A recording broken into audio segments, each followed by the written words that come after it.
Hello and welcome to another edition of Breaking Barriers. I'm your host CJ Devgan. Preview.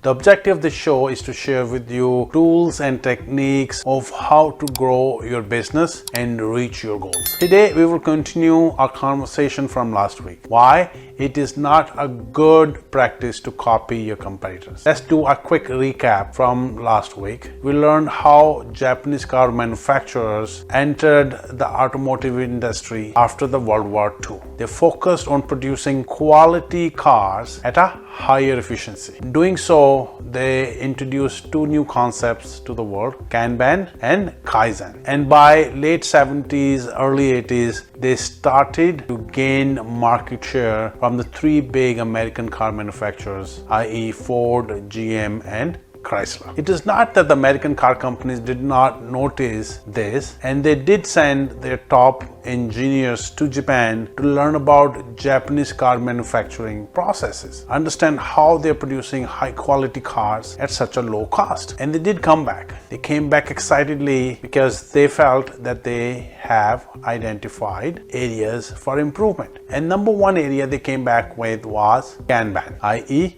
just-in-time inventory. They explained to their leaders how Japanese car companies are taking advantage of just-in-time inventory. Their suppliers send them parts as needed on the demand of the plant manager. Because of this, they have no buffer, which allows them to quickly identify and remediate any production issues, resulting in higher quality at lower cost. American car manufacturings were the big kahunas of the time. They waved their magic wand and they said, my suppliers, you comply with this. You send me parts as demanded. So you may assume that this fixed all their problems and they were able to regain the lost market share. You assume wrong. Why? Because for this to work, you need to know what parts you would need next. Meaning you must know which cars would you be producing next. If you further investigate, which means which cars would you be selling next. The result of this approach was that the inventory was shifted from the car manufacturer's floor to their supplier's floor, resulting in no gain in either quality or cost. So that didn't work out. So American executive says, what next? There must be more to Japanese car manufacturing practices. So they sent their top brains back to Japan to investigate and further understand what are they doing. They came back again. Thumbs up. We have identified what they are doing. They have these fancy robots which gives them flexibility to manufacture different models very quickly. When it takes us 2 to 3 days of shutting down the plant before we can move to the new model, they can do it in a heartbeat by using these new robots. American companies were not short on change. They were big kahunas. So they said, boom, boom, magic wand,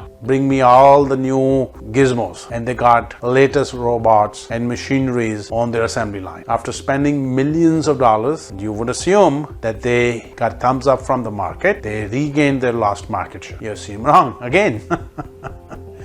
Why? Because they did not have the flexibility. They were still producing one car per line. What was the point of spending these millions of dollars in buying these gizmos? So their executives asked, why are we producing only one car per line? The answer came back, we are a union shop. We don't have the flexibility to train our workers to work on different roles. So you see now how copying one or two practices does not provide you that competitive advantage. For you to truly copy your competitors, you have to carbon copy them, Xerox them, which is very, very difficult. That is it for today. Thank you for listening. If you enjoyed today's episode, do not forget to like and subscribe to my channel. And if you have any questions or topics that you would like me to cover in my future episodes, please write them in the comment section below. Until next time, adios.